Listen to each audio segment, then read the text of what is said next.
Hola, qué bueno estar aquí una vez más.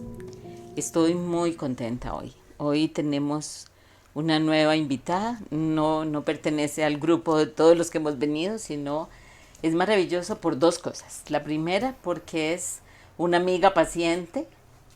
Y la segunda, porque ella siempre me mete en problemas. Me hace preguntas que me hacen moverme. Entonces creo que vamos a tener un buen trabajo. Así que qué gusto que estés aquí, Carmencita. Muchas gracias por venir. No, con mucho gusto. Yo tenía muchas ganas de venir también. He estado escuchando los podcasts anteriores y hay cosas que me quedan muy claras y que entiendo y acepto muy bien y otras no tanto. Por ejemplo, cuando hablaste del plan de Dios con Nela, que te hizo algunas preguntas al respecto después también del mismo tema, yo comprendo que la función o lo que mi alma necesita es remembrarse en Dios, porque yo soy un fractal de Dios, eso yo sí que lo tengo claro. Pero entonces, si Dios tiene un plan, que es que yo vuelva de alguna manera donde tengo que regresar, donde en realidad nunca he salido, pero que yo recuerde ese camino y regrese, ¿por qué tengo un libre albedrío para decidir? Y además, ¿cómo puedo hacer para encontrar el ikigai de mi vida? Eso es algo que sí me mortifica mucho. Okay, ¿Cómo okay. encontrar el propósito de mi vida para poder lograr no solo lo que yo en este plano creo que debo conseguir, pero también lo que mi alma necesita? Ok, vamos a ver. Tu pregunta tiene dimensiones. Como bien dijiste, nosotros no tenemos que regresar a ningún lado. Ya estamos aquí. ¿Ok? Lo único que Dios creó fue a la mente de nosotros. Nosotros en realidad somos una mente que es parte de la gran mente. Todo lo demás es transitorio y es una pulsación de energía densa que se repite tanto como cuando veíamos muñequitos que nos daban que hacíamos dibujitos en la punta de la hoja y uno le pasaba el dedo y entonces el dibujito se veía como Un animado. movimiento. Uh-huh. Exactamente, nosotros somos iguales. Somos una proyección de la mente inferior que se llama el inconsciente, donde se han guardado en el inconsciente un montón de informaciones y códigos, y el ego, que es la primera respuesta que tenemos nosotros al tomar conciencia de nuestras propias creaciones y creer que esas creaciones nos han alejado de Dios. Entonces el ego, que se manifiesta ahí, clasifica esas informaciones y códigos, y al clasificarlas siempre les va a poner el tinte para que nos generen miedo.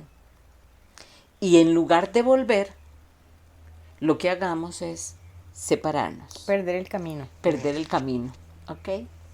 Entonces, ¿qué sucede con esto? Porque esto es importantísimo. Esta información, estos códigos de información, quedan en el campo, porque así es como se llama, quedan en el campo como bandas de información. ¿Ok? El inconsciente por eso es una parte de la mente, clasificado por el ego, pero por una parte de la mente. Y en esas bandas de información uno coge y baja esos códigos de información, los materializa, los pasa por tu cerebro, se convierten en conexiones neuronales, generan una reacción en uno y una proyección en este lienzo donde vamos creando. Y lo que ha sucedido es que nosotros hemos ido generando deudas, consecuencias, acciones. ¿Me explico? Uh-huh. Entonces nuestra alma nos lleva ¿a dónde? Nos lleva a tratar de poner en orden esas deudas, acciones y compensaciones. ¿Okay? Por eso tenemos otras encarnaciones, que les hemos llamado otras vidas. ¿Okay? Uh-huh. ¿Es eso necesario, Carmencita? No. Todavía eso es parte de las acciones del ego, pintadas de espiritualidad, pero no son necesarias. En realidad nosotros no tenemos que hacer nada más que acordarnos que ya somos luz. Pero todos estos devaneos que se van haciendo, el hecho inclusive de que tenga que tener un camino espiritual o darme una explicación espiritual de las cosas, todo eso es la utilización que hace el Gran Espíritu de todas las creaciones y clasificaciones del ego. Te interrumpo porque eso es algo que, digamos, que me trae justamente a esta pregunta. Y es porque parece que siempre estamos nadando contracorriente, a pesar de que yo crea que ya lo entendí, que ese es el camino, etcétera. Pero ¿por qué sigo nadando contracorriente? ¿Por qué?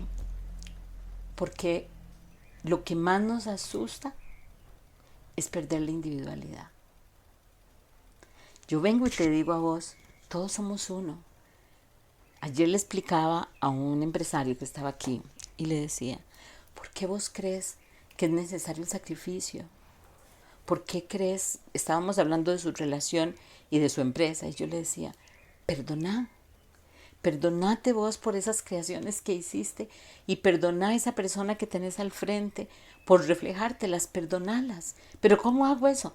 Nada más, aunque sea de sí en tu cabeza, yo las perdono. No es para que las perdones en voz alta, ni que le digas, vení, yo te vengo a perdonar. No es, solo perdonar. Hacer el ejercicio consciente. Exacto, un ejercicio consciente. De dejarlo ir. Exacto, y es eso, es dejarlo ir. Es decir, esto no es real, esto no existe. Ok, solo Dios existe. Por lo tanto, esto no es real. Ok, y lo dejo ir. Y él se vuelve y me dice, pero es que esto genera mucho dolor y sufrimiento. Y hasta el Maestro Jesús tuvo sufrimiento. Lo crucificaron. Entonces yo le corrijo dos cosas y le dije, no lo crucificaron, lo crucificamos, que es diferente. Y segundo, el Maestro Jesús no tuvo dolor. Y él me dice, ¿cómo que no tuvo dolor? ¿Te imaginas cómo los clavos cruzaron su piel? Él cumplió su misión. Entonces yo me volví y le dije, es que el Maestro Jesús sabía que el cuerpo era un estuche. Lo importante de la crucifixión no es la crucifixión, es la resurrección. Lo que nos estaba diciendo el Maestro con eso es, desen cuenta que el cuerpo no es, tan no es, que en 3 días otra vez estamos aquí. Tan no es que lo podemos, si nosotros lo que yo hago y más haréis, dijo el Maestro, o sea, si yo me concentro yo puedo desaparecer y aparecer. Eso ya no es una idea, eso es real. Entonces, el sufrimiento no es necesario. ¿Por qué no es necesario? Porque no existe.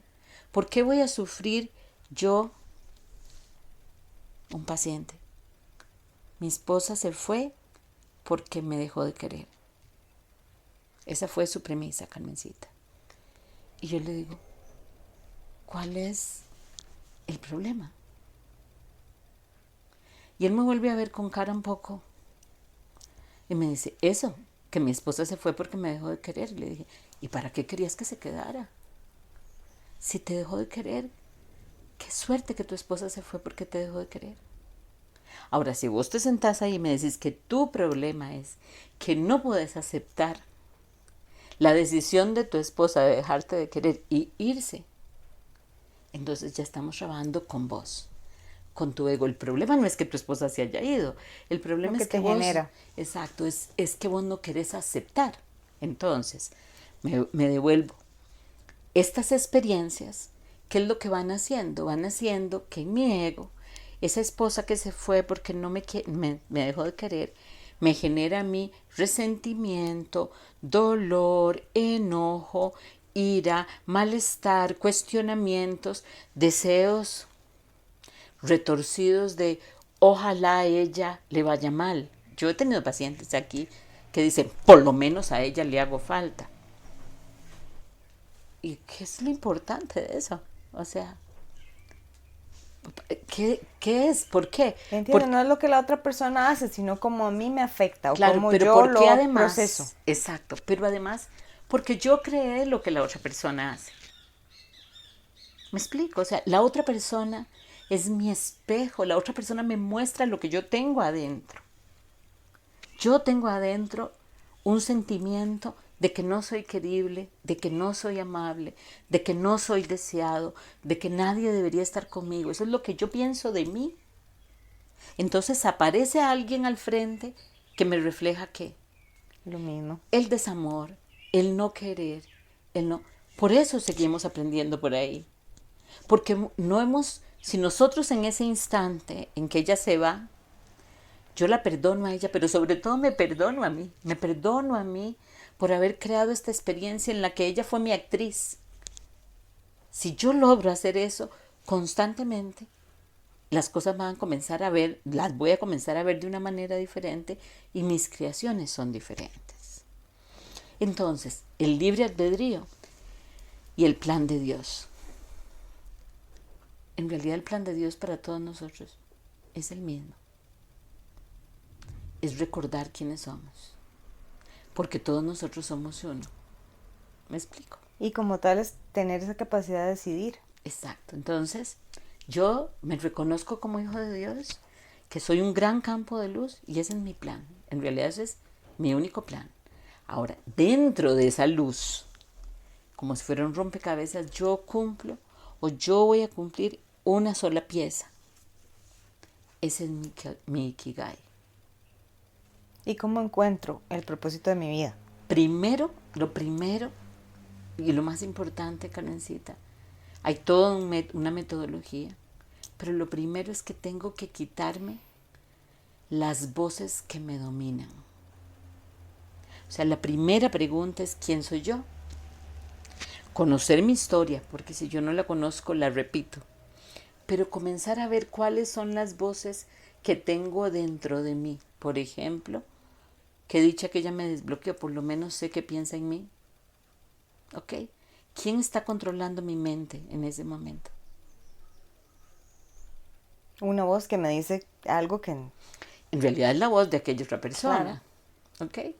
Pero puede ser la intención de la persona o puede ser la voz que yo le doy a la otra persona. En realidad nunca es la otra persona. Siempre la que yo le doy. La que yo le doy. Mi actriz, como dijiste Exacto, ahora. mi actriz. La que yo escogí. La que yo escogí. Para que me maltrate. Exacto. Entonces, está mi actriz, la que escogí para que me maltrate. Está la madre que escogí para que me diga desde niño, pongo el ejemplo de un paciente de hoy, usted no sirve para nada. ¿Ok? Ese paciente va a llegar un momento en que va a tener que decidir o cumple el guión de la madre o crea su propio guión. Y eso no tiene que ver con la madre, porque ahí es donde viene la experiencia del contrato del alma. Yo escogí esa madre entendiendo en algún nivel que esa madre me iba a tratar así, para que yo definiera cómo quería escribir mi propio guión. Y cuando yo entiendo ese contrato y acepto que, ok, que aquí estamos porque tengo que aprender algo de esta persona o de esta situación en particular. En realidad siempre tengo que aprender algo para mí. Para mí, de esta situación. El otro me está haciendo un servicio. Haciendo un servicio. El violador, mi abusador, a mis 3 años de edad, mis 5 años de edad, como en mi caso, me hizo un favor. Eso no le quita a él la responsabilidad. Él tiene que ver cómo lidia con sus decisiones, ¿ok? Pero ¿a dónde me llevo a mí? Primero a ser víctima y de pronto decir, no puedo seguir siendo víctima toda la vida, tengo que salir de esto. Visto desde este punto de vista, todo eso era necesario para que yo pueda llegar ahí y decir, no, yo no soy víctima. Exactamente. Voy a tomar las riendas de mi vida. ¿Por qué tan dura mi cabeza que necesité 1, 2, 3 abusadores? Bueno, porque así soy de testaruda yo. Este ego que yo tengo es muy testarudo. Eso es lo que te iba a decir. ¿Qué pasa cuando ya yo reconozco eso? Entiendo que hay un contrato y que yo necesito aprender de esta situación y lo acepto y en teoría lo dejo pasar. Uh-huh. Pero la cosa sigue ahí. Ok, en realidad nunca lo dejo pasar. Para que él pase, yo tengo que recordarme cuál fue la lección que yo tenía que aprender bien. ¿Me explico? Mis abusadores dejan de tener fuerza en mí, Carmencita, cuando yo dejé de abusarme. A mí me abusan de niña hasta los 12 años. Pero de los 12 años como hasta los 29, yo hago todo el propósito de abusarme bastante. ¿A través de qué? De relaciones tormentosas, de experiencias desagradables, de haberme ido de la casa, inclusive haberme ido a pelear a Nicaragua, ¿ok? Y recibir un balazo. Autocastigos. Claro. Y yo, en ese momento vos me preguntas, ¿pero por qué hiciste eso? Yo estaba convencida de que lo estaba haciendo por el bien de ese país. Además, oigan el ego, por el bien de ese país. O sea, yo, 19añera, sabía claramente lo que ese país necesitaba. Y ahí iba a imponer por las armas. Eso.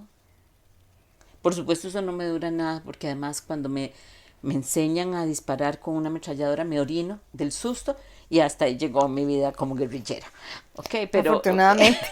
okay, pero lo que te quiero decir es que yo me hice todo eso hasta que un día digo, ¿por qué mi vida es así? ¿Por qué yo he vivido abusándome? ¿A quién le dio el poder a esa experiencia de la niñez? Yo. Yo fui la que decidí eso. ¿Y cómo haces para romper esa cadena? Bueno, lo En primero... el momento que ya lo racionalizás o no, No. simplemente lo aceptás. En el momento en que lo sentís y decís, no puede ser que yo tenga que vivir toda mi vida con un esposo que no quiero, con una situación económica terrible, llena de enfermedades. Puede ser la versión cualquiera. ¿Okay? O varias. O todas juntas, exacto. O varias de ellas. Okay. Entonces yo en ese momento me detengo y digo, ya no quiero más de esto. Esa es la primera vez que uno toma una decisión, que ya no está en manos del ego. Cuando uno dice, ya yo no quiero más esto, si usáramos el curso de milagros como símbolo, diría es la primera vez que en lugar de dejarme llevar por el ego, digo yo tengo algo más que hacer y el gran espíritu aparece para mí. A mí no me tiene que preocupar qué va a hacer él. De alguna manera se las arregla para que yo comience a tener experiencias donde yo me comienzo a dar cuenta que yo puedo cambiar mi vida. ¿Qué implican esas experiencias? Implican lo primero y lo que más nos va a costar es conocer mi historia para dejarla ir. Y esta es una de las mayores oposiciones que tenemos, es sentarme y decir, yo tuve esta madre y este padre, puedo encontrarles miles de defectos. Seguro en su lugar yo habría hecho exactamente lo mismo que ellos hicieron, pero yo tengo la posibilidad de tener una vida diferente y así lo que ellos hicieron, mucho o poco según yo, lo que ellos hayan hecho va a tener un sentido para mí. Entonces alguien puede decirme, Marieta, pero ¿y qué hiciste con los abusos? Mis padres estaban ahí. Eran 2 amigos de mis padres y un tío. Claro, porque uno podría culpar eternamente a sus padres porque no me cuidaron, porque no me Claro. protegieron, porque no hicieron su trabajo. Claro, y en el fondo, Carmencita, eso fue lo que pasa al principio de mi vida. O sea, era mi mamá y mi papá y dónde estaban y por qué y cómo. Hasta que un día dije, ya no más. Tuve una relación con el padre de mi hijo bastante abusiva. Todo era la réplica constante. Sí, cosas que ahora entendés que vos de alguna manera buscaste y Y permitiste. todo lo permití. Aquí el otro no tiene ninguna responsabilidad y culpa. Cuando yo me paro en ese lugar y digo, ok, pero a mí me falta el afecto. Yo sentí que tal vez mi mamá o mi papá me hubieran podido querer diferente o más o cualquier cosa. Cuando yo me paro en ese lugar y digo, bueno, esta es mi necesidad. Y digo, bueno, ya mis papás ya no pudieron hacer lo que necesitaban hacer, según yo, porque ya yo soy grande, ya no puedo volver a tener meses de edad. Pero, Y además lo que pasó, pasó y tengo que asumirlo, aceptarlo y... exacto, pero la parte más importante es cómo lo resuelvo. Porque entonces yo tengo que aceptar 2 cosas. Primero, mis padres también son hijos de sus propias circunstancias. Segundo, ellos me dieron... No debería juzgarlos. Exacto. Juzgarlos. Ellos me dieron lo mejor que pudieron. Como siempre hacemos los padres. Siempre. Vos y yo lo sabemos ahora. Y tal vez lo mejor que ellos pudieron no es lo mejor para mí, pero eso a ellos no les debería importar. Porque hicieron Porque su ellos mejor realmente hicieron su mejor esfuerzo. ¿Ok? 3, yo tengo que resolverlo, no ellos. Porque yo no me puedo volver a ser una niña chiquitita y ellos no pueden deshacer todo lo que ya hicieron. O todo lo que ha pasado. O todo lo que ha pasado. Entonces yo tengo que aceptar que ya yo no voy a recibir de mis padres físicos, no voy a recibir aquello que yo necesito, y es el sentido de pertenencia. Porque en el fondo todos estamos pidiendo amor. Mis padres no podían darme sentido de pertenencia porque ellos mismos no se sentían pertenecientes a nada. Entonces, ¿cuál es la diferencia? En ese momento, tu deber es construir tu red de creencias y decir, yo creo en Dios, no creo en Dios, creo en inteligencia, no creo en nada, no importa. Cuando vos construís esa red de creencias, decís, bueno, si hay un orden superior, ese orden superior van a sustituir a mi padre y a mi madre, porque yo sí sé lo que yo necesito. Si he trabajado conmigo, he ido hacia adentro, me he contado mi historia, sé cuáles son mis emociones, sé cuáles son las voces que dominan mi vida, las he quitado. Es un trabajo muy grande. Ese es un trabajo muy grande.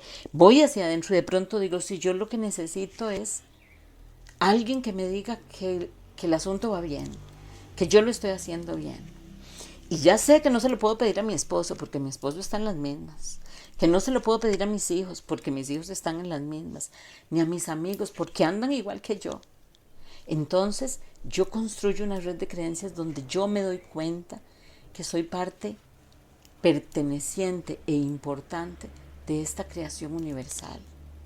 Y ese día me siento perteneciente. Y ahí comienza otro mundo para mí. No es el final del camino, es el inicio.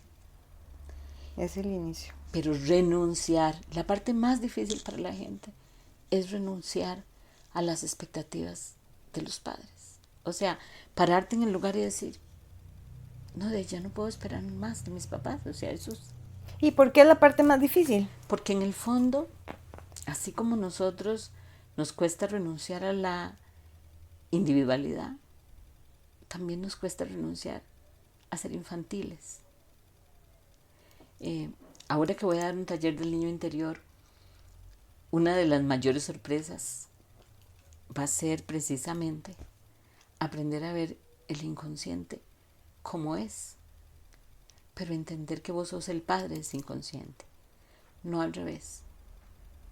No me debe dominar. No, o sea, a partir del momento en que vos te sentís perteneciente a este orden universal, ya no podés decir, yo actúo así, porque, claro, como mi inconsciente, mi inconsciente, yo lo conozco ahora, yo sé cuáles son las mentiras que él creyó que eran reales, sé cuáles son las clasificaciones, y si estoy haciendo la tarea, debo ya conocer mi ego, qué cara cogió, cuál es el mecanismo de defensa que se activa frente a qué cosas, y ahí comienzo a perdonar para poder darme cuenta. En realidad lo que va a pasar es que esta realidad que he construido se va a desdibujar, porque ya yo no veo en Carmen a Carmen, veo en Carmen a Marieta.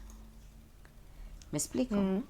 Y entonces, si yo veo en Carmen a Marieta, y te lo pongo más allá, y me veo en el Maestro Jesús, o en el Buda, o en cualquier otra divinidad, pero también veo esas divinidades en vos, ¿cómo va a ser mi trato con vos?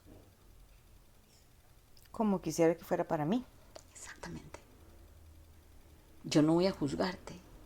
Yo no voy, solamente con dejar de juzgarte, solamente con dejar de tener una perspectiva de juicio y crítica sobre vos, o sobre todas las cosas que pasan, va a comenzar a cambiar mi vida. Eso es importante porque yo creo que se nos va la vida en juzgar el clima, el día, las personas que me topé, los compañeros del trabajo, ¿verdad? Los pacientes, las situaciones, etcétera. ¿Por qué estoy en esta posición? ¿Yo por qué? Si pude haber escogido otra cosa, yo pude haber hecho científica en la NASA, como decía mi mamá, y entonces sería muy feliz, probablemente. Yo tendría, o no, pero digo, es lo que vivimos haciendo, malgastando el tiempo. Claro, porque en además esa es la verdadera neurosis, es estar proyectando hacia el futuro todas aquellas posibilidades de aquellas cosas que además no puse ni una piedra para lograrlas, creyendo que allá, en aquella expectativa, va a Estaban estar, resueltas. exacto, va a estar además mi bienestar y mi felicidad, cuando eso en realidad no tiene por qué ser así. El secreto, ¿cómo te das cuenta que estás en el camino? Te das cuenta que estás en el camino cuando comenzás a darte cuenta que ya no estás preocupada por el futuro o preocupado por el futuro, sino que comenzás a tener paz aquí. Vivir el momento No presente. importa lo que esté pasando. O sea, sí hay pandemia, que me parece un nombre terrible, pero bueno, hay esta situación y estoy en paz. Ujú. Y estoy en paz. O sea, ¿por qué debería ser diferente?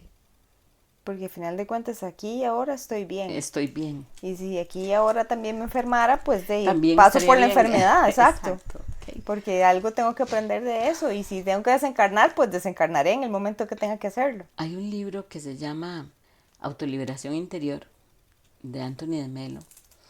Anthony de Melo es un jesuita maravilloso, que le Nunca lo he sucede, leído. que le pasa algo muy particular. Él muere muy joven, a los 56 años, y lo descomulgan. Él era formador de sacerdotes, pero a mí me llamó mucho la atención que lo descomulgaran después de muerto. Que un poco complicado. Claro, pero bueno. Su grupo de estudiantes recopilan todos los libros que él había escrito y hacen una biblioteca chiquitita de todos sus libros muy hermosos. Pero hay uno de ellos que se llama Autoliberación Interior. Y él cuenta que el amor, él dice en ese libro,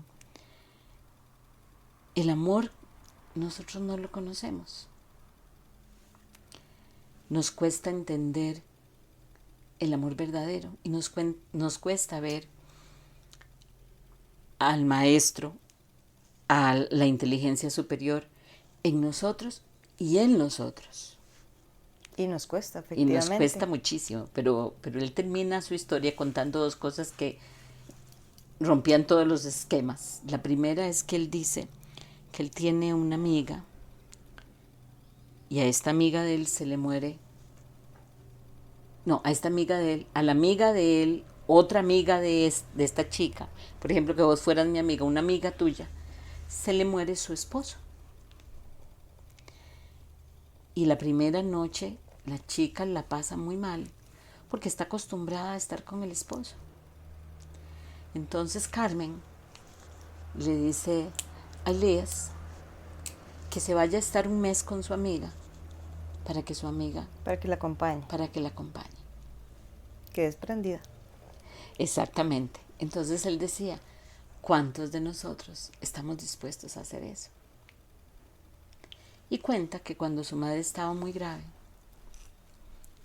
la hermana lo llama y le reclama y le dice, Tony, porque solo le decía Tony, mamá va a morir y vos postergás tu viaje todas las semanas. ¿Cómo es posible que sea más importante los otros que mamá?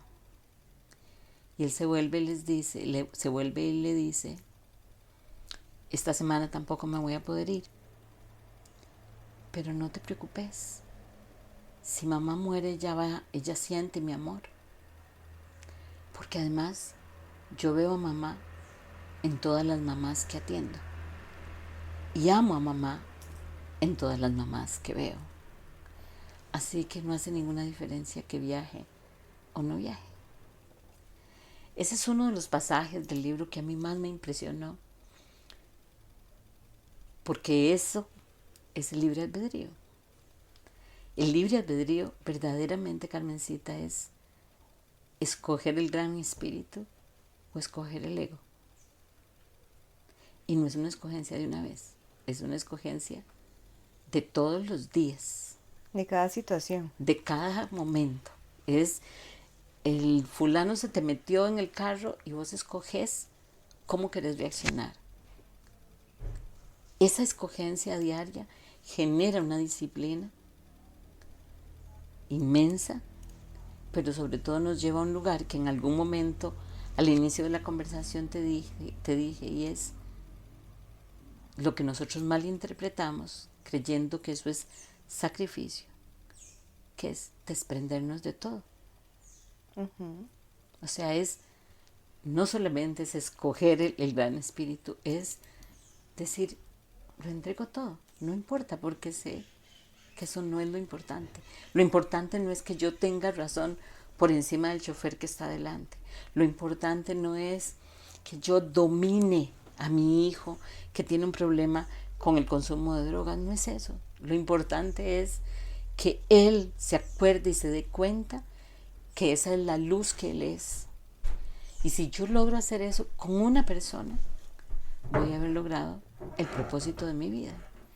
Sí, porque ahora cuando hacías eso con respecto a los papás y cómo de alguna manera hemos arrastrado esa carencia y vos decías, bueno, es que ellos hicieron lo mejor posible y nosotros también queremos hacer lo mejor posible con los hijos. Lo que pasa es que a veces pareciera que los hijos no lo están entendiendo. Por eso yo te decía, quizá parece que vamos nadando contracorriente. Claro, porque vamos a ver, una mamá, esto es un caso de la vida real, ella tiene una mamá adicta, muy adicta, con muchos problemas. Ella es una chica de la calle. Su hija nace y se la entrega a otra mujer. Esa chica hoy por hoy es una mujer maravillosa, la madre es una mujer maravillosa, nunca conoció a la madre biológica, pero siempre está insatisfecha porque no la conoció. Suele pasar. Ok, yo me siento con ella y le digo, qué maravilla, tenés dos mamás cuando yo solo tengo una. Le dije, y las dos hicieron lo mejor que pudieron. Y ella se vuelve y me dice, ¿cómo se te ocurre decirme eso de mi mamá? Mi mamá no hizo lo mejor que pudo. Ella pudo haber dejado la droga. Le dije, esas son tus opiniones. Las posibilidades que ella tenía eran entregar lo que más amaba, porque si no te hubiera amado, te habría matado, mi amor. Entregar lo que más amaba a alguien que le pudiera dar una vida mejor a Y la lo que hizo. ella tuvo. Entonces hizo lo mejor que pudo. ¿Me explico? O sea, no siempre lo mejor que pudo es lo que yo quiero.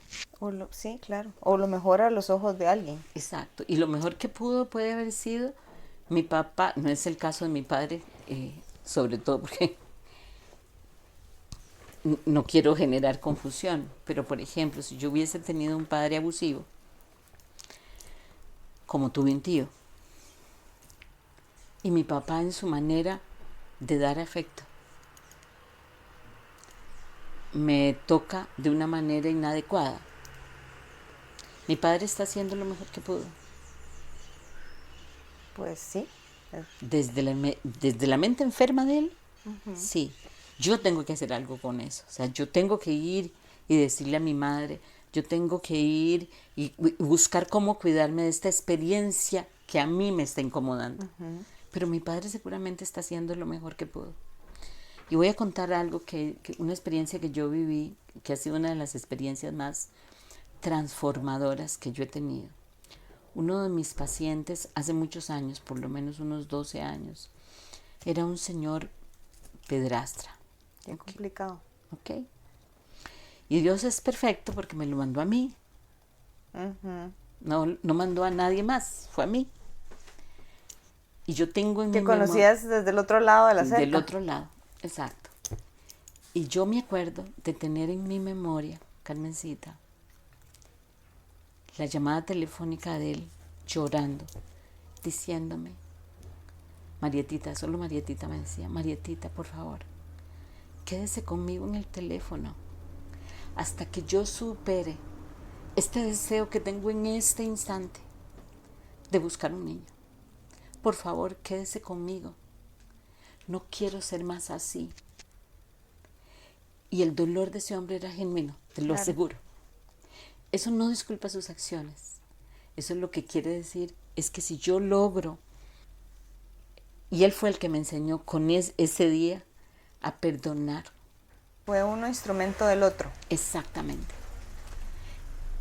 Pero ¿eso quién es? ¿Quién genera esas experiencias? Tu decisión. Cuando vos decides, yo no quiero ser más víctima, quiero ser hacedor de mi propia vida. Es como si el gran espíritu Porque estuviera ahí diciendo, ok, podrías ahora sí. hacer otra cosa y decir, mire, yo personas como usted no trato, porque usted es un enfermo, que aquí, que allá, y listo. Eso no es lo que quiero hacer. Exacto. Esa no fue la postura, porque te servía de alguna manera, Claro. y ambos tuvieron un, no sé, un beneficio. Claro, claro. Claro. Un perdón y una curación. Además hubo algo maravilloso, y es que yo lo pude ver a él como un ser humano y a las personas que me abusaron también. El ser humano detrás de un problema. Entonces, ese es el plan.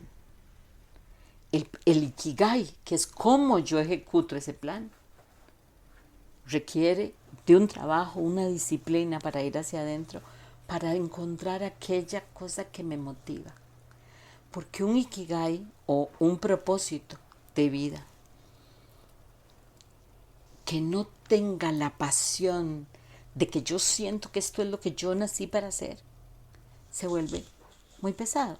Y por ejemplo, los sacerdotes, los pastores, todos estos servidores que de alguna manera unos sirven a la luz y otros no tanto.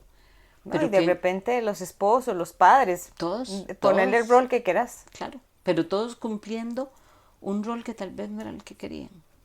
Y eso no es justo con ellos, pero sobre todo no es justo con la inteligencia superior, porque estamos aquí para multiplicar el amor.